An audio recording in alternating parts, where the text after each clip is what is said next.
Mesdames et messieurs, bonsoir et bienvenue au journal. Vous êtes sur Spectrum Télévision. À la une de l'actualité, ce mercredi 5 juin est Journée mondiale de l'environnement ici à Douala. C'est la grande mobilisation du nettoyage de la ville à la plantation des arbres. Chaque acteur administratif et social s'est mobilisé pour la sauvegarde du patrimoine commun qu'est notre environnement. Les enjeux de cette journée seront déroulés dans ce journal par notre invité, Serge Mpele Onanaï, le chef service régional de la météo à la délégation régionale du ministère des Transports dans le littoral. On va parler sport dans ce journal football éliminatoire de la Coupe du Monde 2026. Les Lions indomptables ont communié avec leur public ce jour au stade Omnisport de Yaoundé. Le 12e joueur se dit confiant et certain de la victoire samedi prochain du Cameroun contre le Cabo Verde. Mesdames et messieurs, une fois de plus, bonsoir et bienvenue à cette édition bilingue d'information. Nous démarrons tout de suite en langue anglaise et c'est avec vous, Onila Donette. Bonsoir. Good evening to you, Orion King, and good evening to every viewer of Spectrum Television. Well, as rightly mentioned in the headlines, while workers of the Douala Urban Council have carried out a massive cleanup campaign today to commemorate the World Environment Day. Well, this celebration is under the theme Land Restoration, Desertification and Drought Resilience. Let's listen to this report for more details. Embracing the adage, cleanliness is next to godliness, the Douala Urban Council's workforce has initiated a significant cleanup operation in honor of the World Environment Day. In a joint effort with the Clean City Project Women's Group, a comprehensive cleanup campaign has been conducted throughout the municipalities. On pensait que nous devons nous retrouver avec les femmes. Nous savons que la femme est la mère de l'humanité. Pour qu'ensemble nous puissions contribuer, que la ville contribue à travers le programme Douala Clean City aux actions, pas seulement d'hygiène et salubrité, mais également des actions de collecte des déchets tels que les bouteilles plastiques. Nous savons que les bouteilles plastiques sont un grand polluant et si les bouteilles sont enfouies dans le sol ou dans la nature, cela dégrade encore plus l'environnement. This initiative is not just a day's endeavor, but a month-long commitment featuring a series of environmental conservation activities. Nous allons également contribuer à la restauration des terres en disant aux gens ceux qui peuvent exploiter du compost naturel pour les cultures, ce serait une bonne idée au lieu d'utiliser des engrais chimiques. Donc, nous devons stopper également la désertification, la sécheresse à travers les programmes tels que Douala Green City avec la plantation d'arbres. Tout cela se fera au courant de ce mois de juin. Et the Douala Clean City campaign and the Douala Green City initiative have witnessed remarkable progress since their inception. Despite these strides, there remains a challenge: fully engaging the community in these environmental efforts. La communauté urbaine aujourd'hui a déjà, dans le cadre du programme Douala Green City, fait des efforts avec ses partenaires, notamment les entreprises citoyennes. En plantant depuis 2022, nous avons déjà près de 10 000 arbres que nous avons plantés dans la ville, avec le concours de la NAFOR également, qui nous a fait un diagnostic civicole. This year's World Environmental Day 2024 is observed with a poignant theme of land restoration, combating desertification and building drought resilience, reflecting a global call to action. Dans la même veine, la mairie de Douala Premier a fait planter des arbres sur les berges du fleuve Vouri. Cette opération de reboisement vise à lutter contre la disparition des mangroves. Makeda Lidignotium et Julie Pop pour le compte rendu. Selon l'ONG Waterseed Stacks Group, qui milite pour la protection de l'environnement au Cameroun, sur les berges du Vouri, les mangroves et les îlots disparaissent peu à peu. Ajoutez à cela la pollution de l'environnement par les déchets plastiques avec environ 5000 tonnes rejetées par an au Cameroun, contre à peine 1000 tonnes récupérées d'après des études menées par d'autres experts. C'est pour lutter contre la disparition des mangroves que la mairie de Douala Premier a fait planter ce 5 juin 2024 des arbres sur les berges du fleuve Vouri à Douala. Occasion pour cette mairie de rassurer son partenaire dans cette opération de l'autorisation permanente qu'il a pour poursuivre cette activité à tout moment. quel que soit le moment, de nuit comme de jour, qui me demande de vous rassurer que vous êtes autorisés à faire ce que nous sommes en train de faire ici, maintenant. Nous parlons de maintenant. Pas de tout à l'heure, de maintenant. Nous en avons l'autorisation. Il y en a qui ont craint que peut-être le crocodile pourrait quitter la dame et venir nous chasser. Je leur ai dit non, cela ne se pourrait pas. Parce que nous avons l'autorisation d'être ici.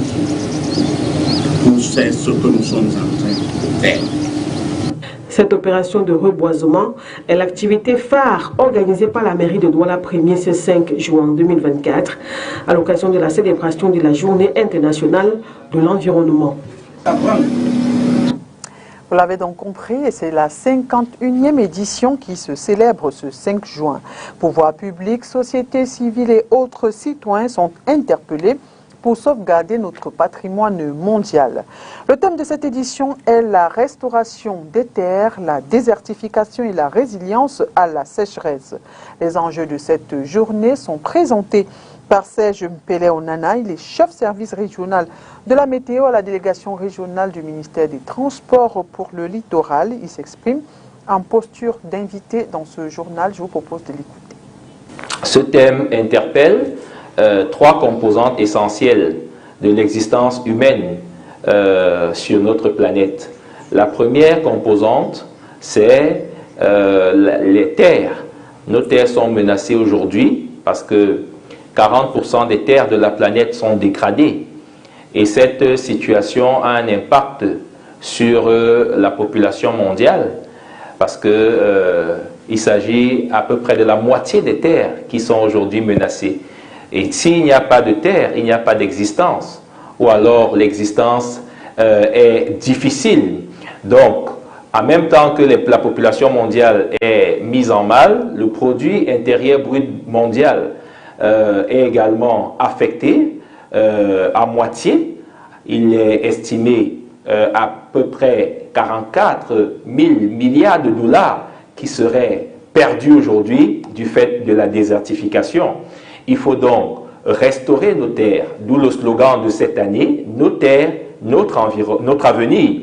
Les terres peuvent être restaurées par une meilleure politique d'aménagement du territoire, par l'aménagement des infrastructures adaptées aux réalités locales climatiques, par justement une agriculture, un secteur agricole responsable qui respecte les normes en la matière. La deuxième composante qui est mise en avant au-delà de la menace des terres, c'est la composante forêt. Les forêts aujourd'hui font l'objet d'une destruction abusive sans une véritable politique de reboisement. Et cela menace également l'écosystème et compromet l'avenir de la vie sur Terre.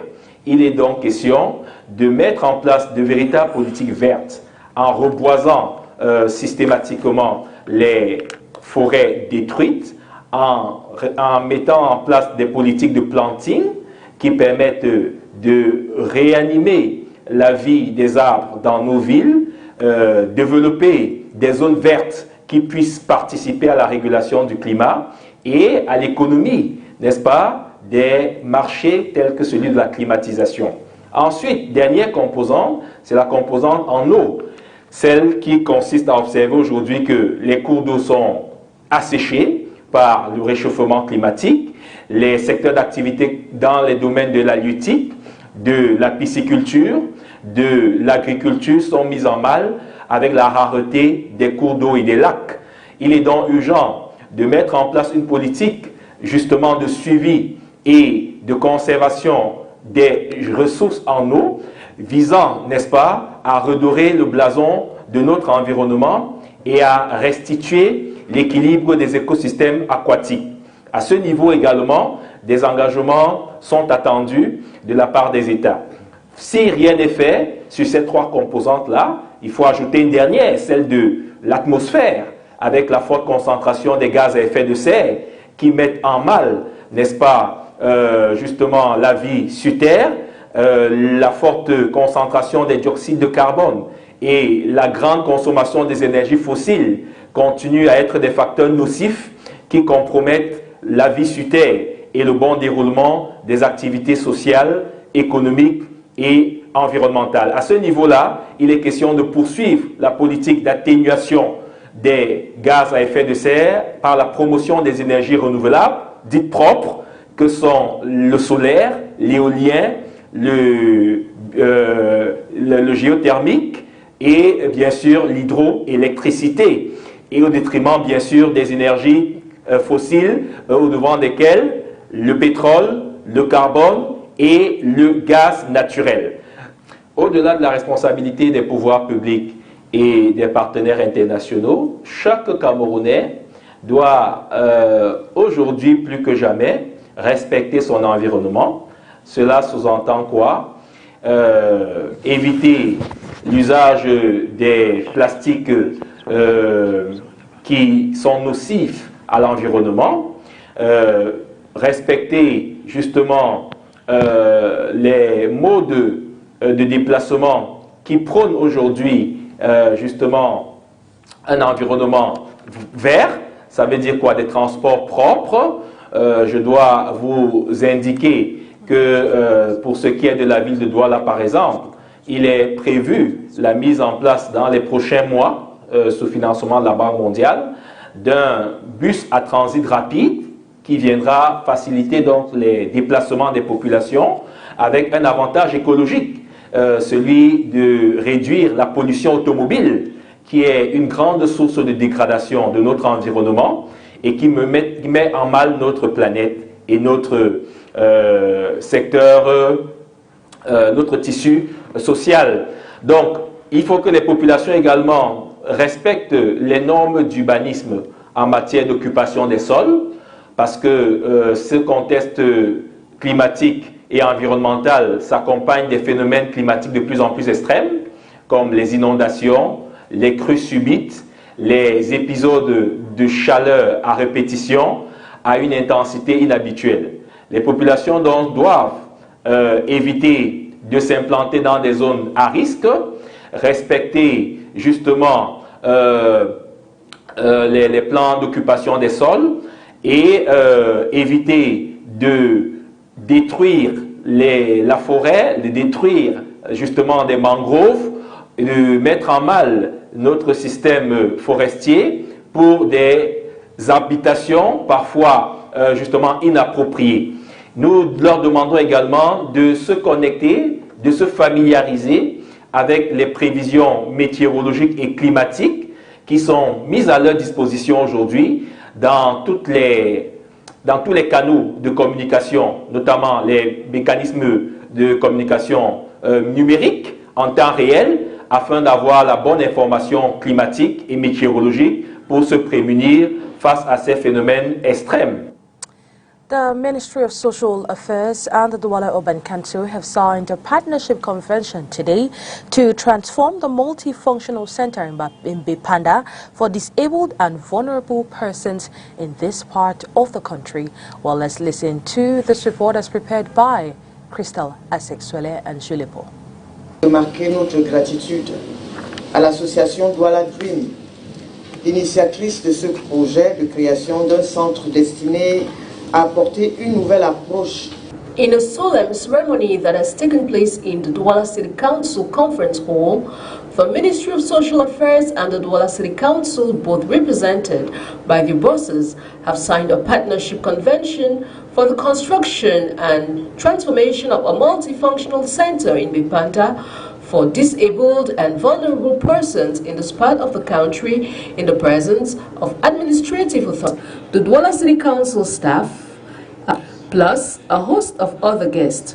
Puis adresse le satisfecit du ministère des Affaires sociales pour son engagement à nos côtés dans les actions visant la promotion de la dignité et l'épanouissement des catégories fragiles de la société.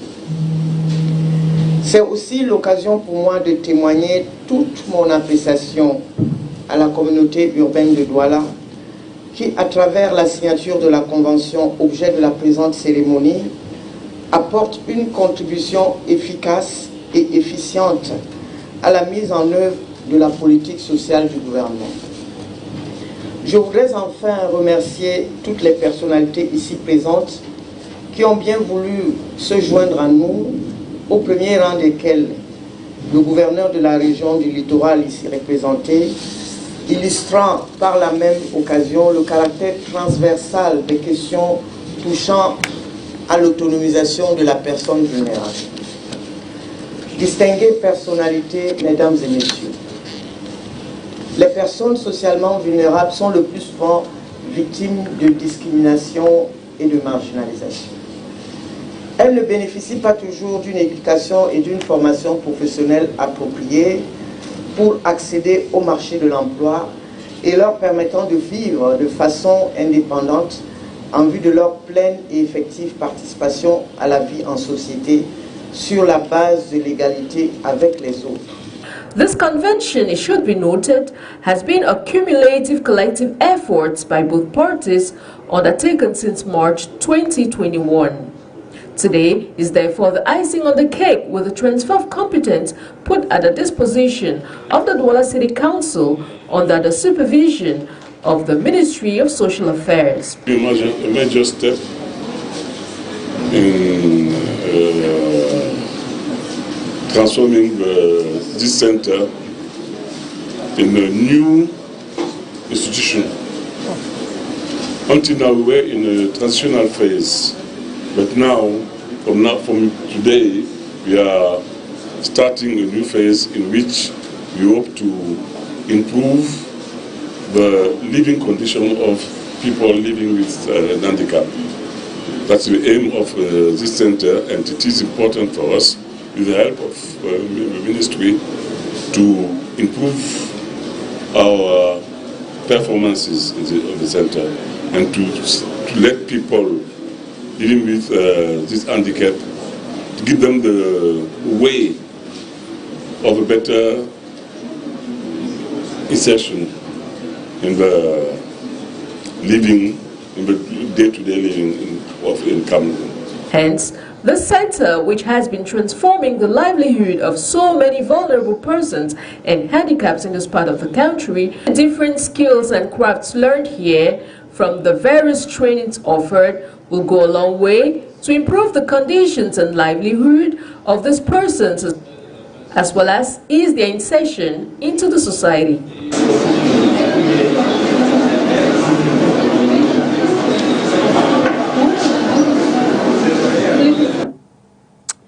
The Minister of Secondary Education, Professor Nalova Lyunga Ekpe, has visited the St. Mary's International College University Institute in Modika Tiko Southwest region of Cameroon, while a state-of-the-art higher institution of learning that offers a comprehensive educational program for both secondary and higher level. Let's get more of this in this report as filed in by our reporter, Crystal Asexwele.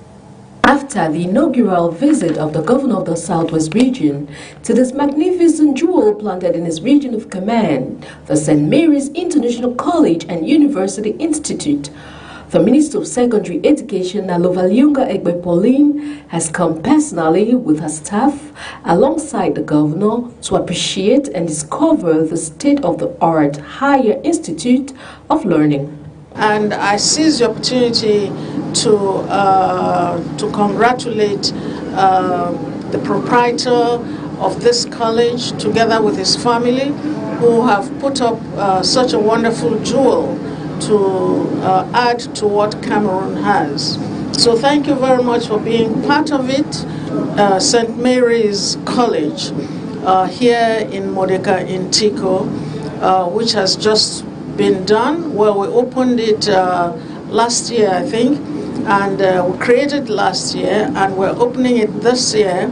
And so they are doing the finishing touches. But then I decided to come and see it and also give the press the opportunity to see what we mean by a standard institution. From here henceforth, we think that all other colleges will be able to copy what we mean by a standard institution. In the course of this visit, the minister was walked through the facility of the St. Mary's International College and University Institute. By the founder, she was wowed and impressed by this gigantic edifice planted in this part of the country. But for the poor state of the road leading to this facility, that didn't leave her indifferent. And talking about the poor state of the roads leading to this institution, the worries were immediately directed to the competent authority present, who assured the minister to effect rehabilitation works on the roads ASAP before the resumption of the new school year. The road is horrible.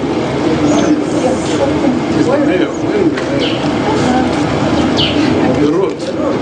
Wonderful. We are discussing to pay the building permit. Your Excellency, we are discussing now the restriction to get the road. We discuss the deal we have here.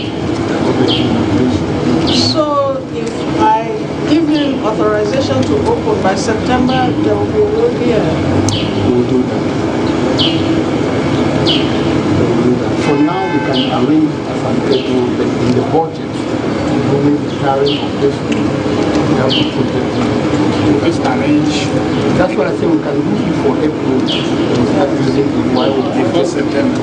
We can do that in December. The icing of the cake of this visit was the presentation of the minister's portrait by the founder of this prestigious institution, a symbol to mark her visit in its campus. Also, the founder was equally presented his portrait for a job well done. I decided that, okay, let me bring to my country what I've seen outside. And that is what motivated me in building this school that you are seeing here, because I know of many Cameroonians who want their kids to have good education, and they cannot find the schools within Cameroon, so they are forced to send them abroad. And sending your child abroad makes you actually miss out on certain things. Apart from missing the time with your child has to get into different cultures, and maybe they're not so happy or you're not so happy, but having your child stay back in Africa, in Cameroon, and having the high quality education is what I realize that many parents want. And that is why I also took my kids from schools in the US to bring them to schools in Cameroon, so that they would not be lost. They would know their roots, and they would become better citizens of the world. St. Mary's International College and University Institute will be welcoming students into its campus as from July 30, 2024 for its summer camp, where participants will be staying in the dormitory. Situated in Mudeka in Tiko, Southwest region of Cameroon, in a calm and suitable environment for studies, this institution of higher learning offers a comprehensive educational program for both secondary and higher level, with a dedicated and professional staff ready to serve. St. Mary's International College University Institute is also its two amphitheaters of 350 and 1,000 capacities, its 112 dormitory rooms, classrooms, well-equipped library, its conference room, its cold vans, its gymnasium, solar system, ICT laboratories, and very secured internet solutions, plus its quality staff apartments, make her a standard institution of learning and character. Founded by Paul Atong, a successful economist, investor, and philanthropist known for his ethical leadership and commitment to community development, St. Mary's International College and University Institute pictures itself as a fountain for learning and student empowerment with skills, resilience, and character to become exemplary citizens and leaders of profound impact world over. St. Mary's International College and University Institute will be opening its doors to welcome students for the 2024-2025 academic year from July 30 and this until August 23, 2024, with very limited students per classrooms. Well, I'll take you to South Africa, where the African National Congress failed to win an outright majority in South Africa's recent elections. Well, this means the ANC, for the first time, will need to form a coalition in order to govern. What will it look like, and how will it affect the country's policies internally and globally? Well, the Voice of America, our partners, gives us answers. South Africans say they are excited and eager to see what a coalition government is going to look like. Days after elections show no party won an outright majority. Oh, I'm excited because the ANC is finally going to be in a position where they have to reconsider how they've been approaching running the country and governing the country. It's a very challenging for the ruling party. They have to think now which coalition they should do, because with DA it's something else, with EFF it's something else, with the latest MK it's also something else. Depending on the coalitions, like if it is the DA and the ANC coalition together, the DA can actually get in and actually do some good where the ANC has failed. The African National Congress secured 40% of the vote, followed by the Democratic Alliance with about 22%. A coalition between the two could reconcile the country, says Tendai Mbanje, election analyst. The DA-ANC coalition promotes non-racialism. The DA-ANC coalition promotes unity in the country among two races. It could also strike balance between the combating differences in terms of addressing issues of poverty. À présent, éliminatoire de la Coupe du Monde 2026, les Lions indomptables ont communié avec leur public ce jour au stade Omnisport de Yaoundé. Le 12e joueur se dit confiant et certain de la victoire samedi prochain du Cameroun sur le Cabo Verde. Inès Panga. Moment de communion apprécié entre joueurs et supporters ce 5 juin 2024 au stade Omnisport de Yaoundé.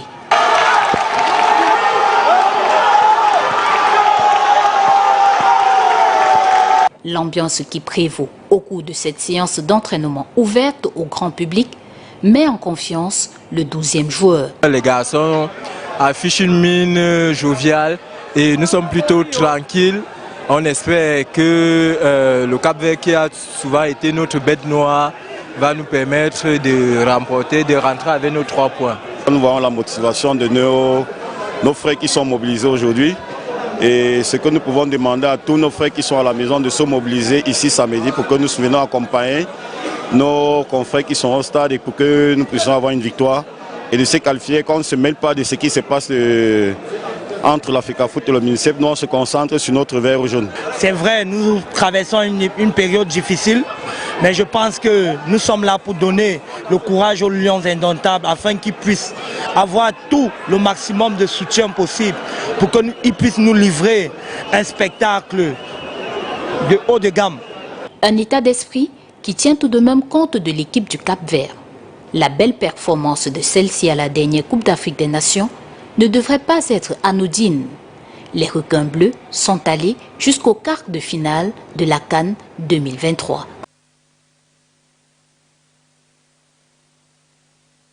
Mesdames et messieurs, merci d'avoir été des nôtres et bonne suite des programmes sur Spectrum Télévision. Bonne soirée à vous, Nila Donné. Good night to you, Oriane Donkeng, and good night to every viewer of Spectrum Television. Do have a wonderful time in the company of our programs.